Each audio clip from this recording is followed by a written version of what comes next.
Kate, la duchesse de Cambridge, a effectué des sorties royales le même jour que Camilla, la duchesse de Cornouailles.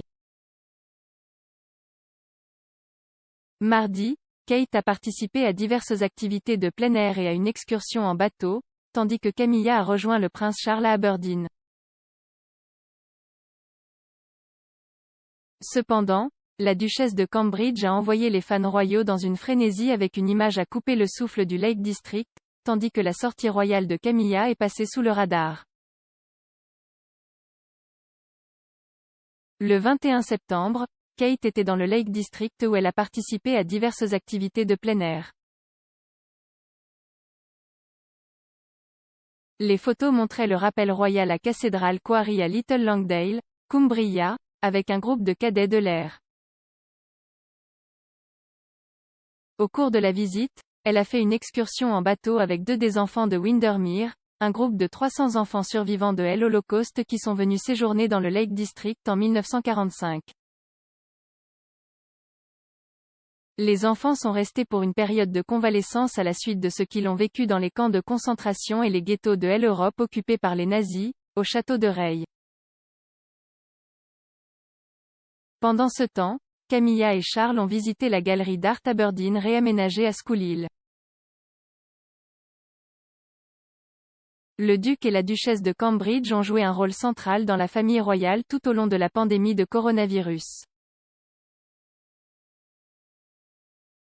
Le prince William et Kate font désormais partie des membres les plus populaires de la famille royale, YouGov les plaçant respectivement au 2e et au 3e rang des membres les plus populaires de The Firm, derrière seulement la reine Elisabeth II. En revanche, Charles était le 7e monarque le plus populaire, avec Camilla au 10e. YouGov a sondé 1667 du 27 au 29 août et a trouvé que 64% avaient une haute opinion de Kate contre 36% pour Camilla. Après qu'un sondage de 2017 ait révélé que les Britanniques préféreraient que Kate et William deviennent les prochains monarques, Camilla serait furieuse à l'idée que son mari, qui est l'héritier du trône, renonce à son droit d'aînesse. Une source royale a affirmé à la Journée de la femme en 2017, Camilla a dit à Charles de se lever et de se battre. Elle est furieuse et lui a dit que c'était son destin d'être sur le trône. Camilla est furieuse que William pourrait potentiellement prendre le trône, et elle pointe fermement le doigt sur la pauvre Kate. Selon le correspondant royal du Daily Express, Richard Palmer, il y avait des tensions au palais à l'époque alors que Charles tentait de mettre en œuvre des changements en vue de devenir roi. Monsieur Palmer a déclaré, « Les tensions montent entre le personnel alors que la monarchie se prépare à vivre sans la reine. » Alors que les courtisans supervisent une passation progressive au prince Charles et à ses fils, certains courtisans ont trouvé leur nez désarticulé au milieu des tensions sur le rythme du changement.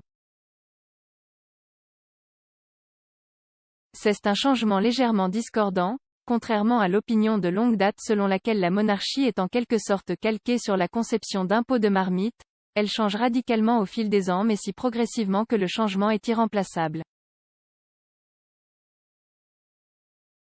Cela vient du fait que l'expert royal Duncan Larcombe a suggéré que Kate avait sa propre ligne directe pour parler à Sa Majesté.